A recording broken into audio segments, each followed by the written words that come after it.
G'day guys, welcome back to another Ray's Tips and Reviews. So, I just wanted to get this review out before winter got too underway this year. I just wanted to touch on diesel heater. They're very important, I think. They're a lot better than most of the others out there. In particular, I'll say China ones. I think I'll say China. Cheap ones. So the one we installed 2 years ago, and it was just a Kogan one. It was like 200. Yeah, no more than 200. It was like 220 bucks, and that was a whole kit with fuel tank. The one we got came with a spare fuel pump and a spare glow plug. Comes with all your ducting, your exhaust, all your fitting vents, everything. So that's it just down here. Hopefully it shows. Where is it? Down in there. Now on the end of them, you can take the intake side off, and that's how the bonnet comes off if you need to change your glow plug and get at the actual motor. Now, like I say, we've had this in here now for 2 years, and it hasn't faltered. It has been incredible. Even before we did away with this canvas end, we had another duct up in that corner blowing just in that end, but now having the one end, we've only got the one duct out of it. We run on basically, what are we on, about 2 every night, which is 2 to 2.3, 1.6 being the lowest it goes, and I think 6 being the highest. We run on 2.3. When it's 0 outside, the van sits on about 16 to 18 at that 2.3. Just got to remember that's 18 degrees of hot air as well, not Yeah, like it's not, cold 18 degrees. And that's in a cold van. Like, this is, when we built this van, it's got all aluminium walls. Like, it is a really cold van. So yeah, it does extremely well. I know we fitted quite a few of these Kogan diesel heaters now, and in the solid vans, like sitting on 1.6 is the lowest they go, and the van sits beautiful and hot. Fuel consumption's at its lowest. It's great.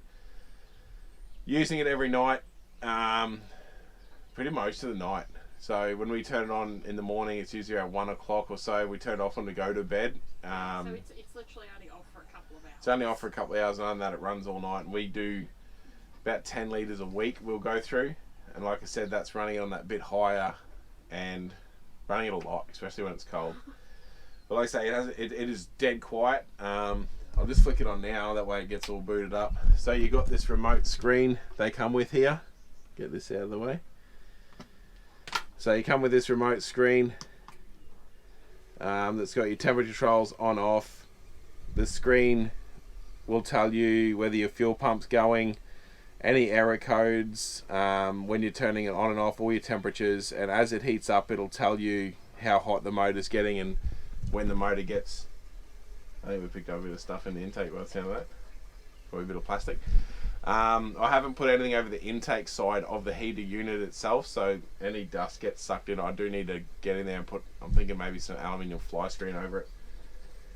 But yeah, so that side of it is insane. And like I said, they do come with a spare glow plug and fuel pump, the one we got anyway. We use the spare fuel pump straight away because, actually I'll go into that right now. So when you install them, you have to prime the diesel through. There's nothing in the instructions that says about the actual setup side of it. So you basically leave your diesel line off until you got diesel running through that line, right? Then you put it onto the pump and let it turn your pump on till it's dripping out the other side of the pump.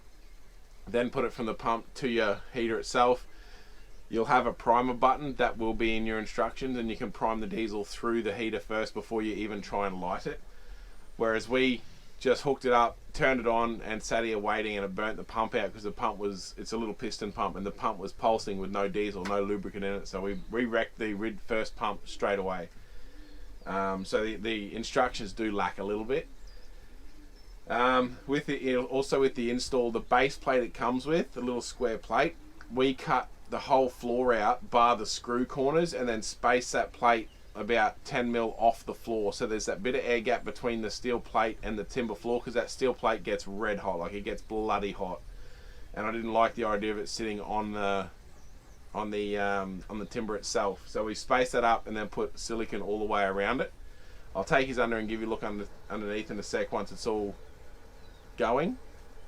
But yeah, it's just those couple of little things. It made it a lot better. And when I go underneath, I'll show you how to mount the pump and that to sort of make sure you keep it quiet, because a lot of diesel heaters out there, they have got a bad reputation. They're really noisy. Well, we can sit in our van now, like that heater's on now. We can sit in our, yeah. So we can sit in here and not even hear our diesel heater and hear vans the other side of the campground. And I think I know where they go wrong, because considering all the pumps and everything are the same, I doubt that it's pump specific. But I'll just stop talking. That whirring sound you can hear is the fans on the actual solar regulator, not the heater itself. But there's hot air coming straight out of the vent right here, right now. I don't know how to prove it's on other than you can see on the screen there that it's on. And from the outside you can hear the ticking of the pump. Right, so I'll go outside and you can hear the pump and I'll show you the exhaust. Alright, so I'm outside now. You can hear the pump under there. Now that in the diesel heater world, that's really quiet. A lot of them are ridiculously loud. And as for exhaust, our exhaust comes out this side, straight under here. Straight there, so you got hot air coming out of that. One thing to remember, if you do have a low van, watch where your exhaust comes out if you pull up in a field with dead grass and that, because they do get really, really hot. So our tank's just here, diesel tank. This pickup on the side is my stuff up. I didn't actually know that when you buy them, they have a barb inside the tank that you put in the bottom, and I put that in, and yeah, don't go there. But I'll just let that all get up and happening. We'll go and have a look, because when you first turn them on, they'll ramp right up. Yeah, so this is the noisiest part for about 5 minutes. And Yeah, then so it comes down. it'll ramp right up to its highest until the motor itself gets to running temperature, and then it'll come down to where you've set it at, and the screen will have little red bars that light up, and it'll tell you when it's at running temperature. And for that first, we'll say a minute, is when you'll smell out of the exhaust, you'll smell a little bit of burnt diesel. That's only for the first minute while it's lighting on cold diesel, and once it's lit, it goes away. Yeah, like standing here right now, you You can't smell anymore. anything. As for power, it pulls 7 amps while the glow plug's on for about the first 3 minutes. Then it'll drop down to about 1.6, depending where you've got the fan set. Anywhere from like 1 amp to 2 amps is what it'll pull. But it's only that 7 amps is only for that first few minutes while it's heating up. Once the glow plug turns off, it all drops out. But we'll go underneath and I'll give you a look from underneath. Alright, so we're underneath. Straight up here we have the bottom of the heater. So you've got the fuel line goes in, your exhaust coming out, and then your intake pipe. Now this intake pipe, you try and put it up right up out of the way. Where is it? Over here. Because if you get water sucking into that, that's going to be sucking into your heater itself. Exhaust comes out to your muffler, and then I've got the muffler extended to come out over the other side. Now the muffler has got a little pinhole in it that you have facing down so moisture can run out. That's very important. Keep that muffler on there. Now your fuel pump, you'll see the fuel pump's in a rubber cradle, and it's mounted on about a 35 degree, 40 degree angle. That is so the diesel stays in the bottom of the piston of the bore and keeps that lubricated well. If you lay flat, it struggles to lubricate. Now I've got it mounted straight to the bare chassis rail, not up. It used to be up on the actual frame rail of the floor, and that's when it was really loud and echoey. Whereas now it's down on this frame, you can hear that. From under here, you can barely hear it, let alone in the van, you can't hear anything. But that's just winding down to a running temperature now. But that's it from underneath. You can see how we've cut the hole out bigger, and the steel plate is quite a lot bigger than it needs to be, and we've filled in the gap, and that timber around it doesn't get hot at all.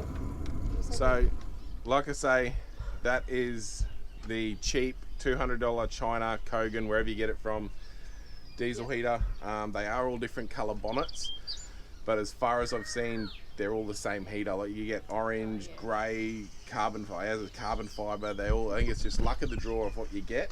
Because you don't get to select a colour. No. Well, none of the ones we've ordered, you've been able You get to to select anything. a colour. But like I said, it's our experience. We've fitted 5 of them now in 5 different vans, and every one of them has been amazing. All positive at this stage. Yeah, no one's had any dramas with them. No. And talking to people on the road, the cheap ones seem to outmeasure some of the other more reputable ones. We've spoken to more people who are happy with their cheaper diesel heater than their your big reputable brand ones. names. Yeah. And I don't think the only thing we've had people say is they think it's the cheap one related is they're noisy, but now after installing them, all the ones we've done and hearing other people's, the noise is install related, not heater related.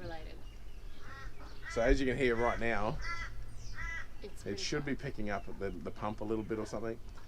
If you can hear it over, there's a big bunch of birds up in If you can hear that pump just there in the background, Slightest that's as loud as ours is. Now we've heard ones that we can hear from the other side of campgrounds. Inside our van we can hear them, and they're the same heaters. It's just it's all your install. But yeah, I don't think there's really anything else to show. They come with the black ducting to run your vents and everything.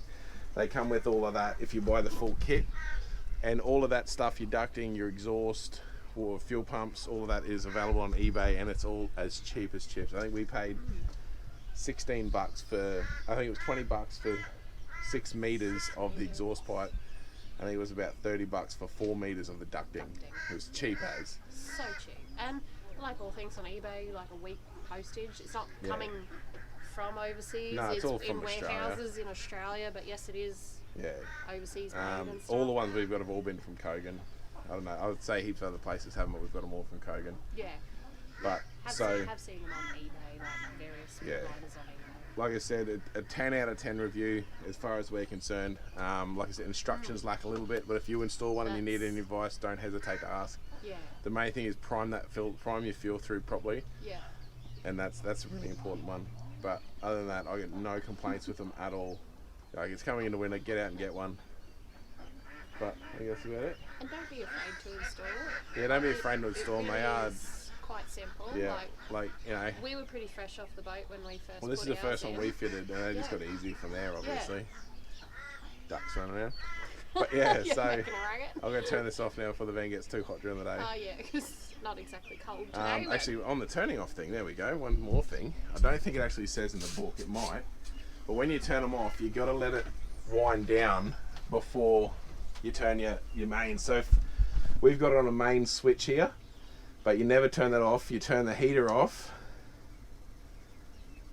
and then it'll turn the fuel pump off, and it'll blow fresh air through the unit itself until the motor cools down. And then once your motor cools down, you can turn the mains off. Otherwise, you're leaving the heater in there as hot as it can possibly be. So just a couple little important things, and yeah, like I said, any questions, just send us a message or leave it in the comments. Like the video if you liked it, subscribe to the channel, go check out our other reviews if there's anything, and I'll see you next time.